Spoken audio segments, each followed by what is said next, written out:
North Korean leader Kim Jong Un is traveling slowly through Russia's Far East on his specially equipped train to meet with Russian counterpart Vladimir Putin for the first time since 2019.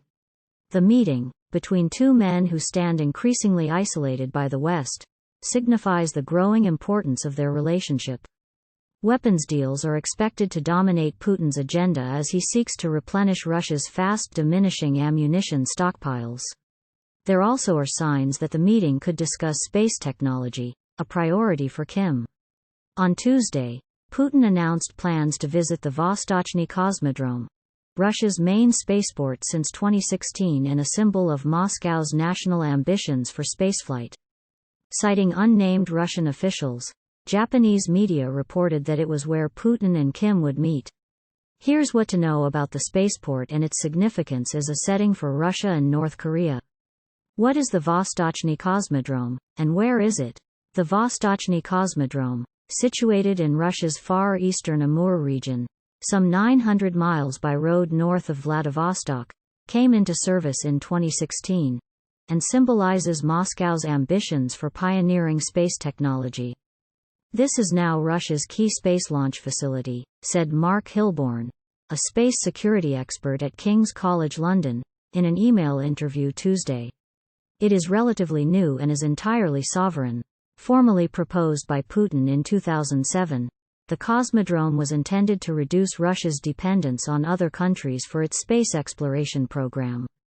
Since the mid-20th century, Russia's space agency had depended on the Baikonur Cosmodrome, leased from Kazakhstan, as its primary launch site. At the time of its opening, the Vostochny Cosmodrome was hailed as a symbol of Russia's ambitions to explore space on its own. It means that irrespective of anybody's political will, we can launch any spacecraft to any space orbits independently, senior lawmaker Irina Yarovaya said in 2016. The Vostochny spaceport is a 21st-century space launch facility and a new philosophy of modern Russia. Why meet Kim at the Vostochny Cosmodrome? The Cosmodrome's backdrop provides Putin with a powerful symbol of Russia's ambitions for space exploration, an area long associated with projecting state power, and, in the case of the Vostochny Cosmodrome, of Russia's ability to go it alone. Increasingly, states see space as a way of engaging other states, and of leveraging support from them, Hilborn said. Putin also may have chosen the Cosmodrome in a show of support for the spaceport, which has at times been controversial domestically. The site has been plagued by allegations of corruption during its much-delayed construction and has been associated with multiple launch failures.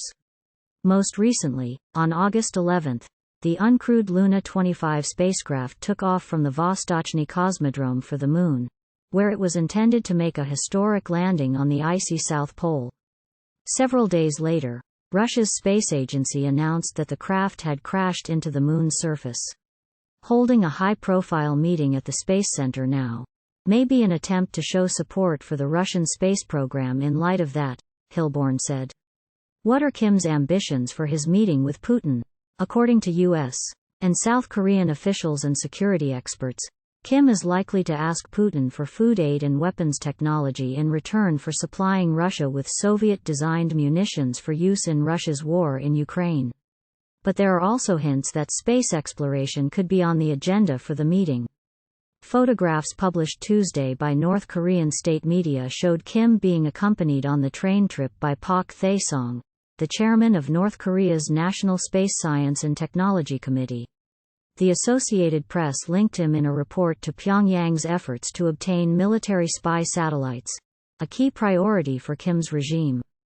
Last month, North Korea said it would persevere in its efforts to send a space launch vehicle, Pyongyang's preferred moniker, into orbit after two failed attempts. The United States, South Korea and Japan condemned the most recent failed launch, considering the attempt a breach of UN Security Council resolutions. Despite likely pressure from Pyongyang to share sensitive technological information in this area, it may not be in Russia's interest to yield in this area. In an interview with The Washington Post, Jack Watling, a senior research fellow for land warfare at the Royal United Services Institute think tank, said Russia is likely to be protective about sharing information in the area of space technology. The Russians want to keep sanctions against North Korea, so they have an excuse for not providing certain technology, especially in the area of satellites, he said. When did Kim Jong Un and Vladimir Putin last meet? Putin and Kim last met in 2019 for a summit in the far eastern Russian city of Vladivostok. The meeting was dominated by an effort by the Russian leader to encourage Pyongyang to give up its nuclear arsenal, 2 months after failed nuclear talks between Kim and President Donald Trump. According to Russian state media, Kim and Putin spent almost 2 hours in their one-on-one meeting, running far over the allotted 50 minutes.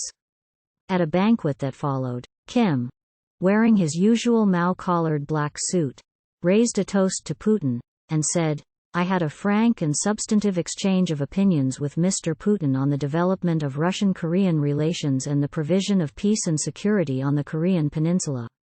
During the meeting, North Korean state media reported, Kim accused Washington of acting in bad faith. Putin and Kim vowed to pursue talks on nuclear issues, but the 2019 meeting yielded no substantial results. How long does it take to get from North Korea to Russia on Kim's train?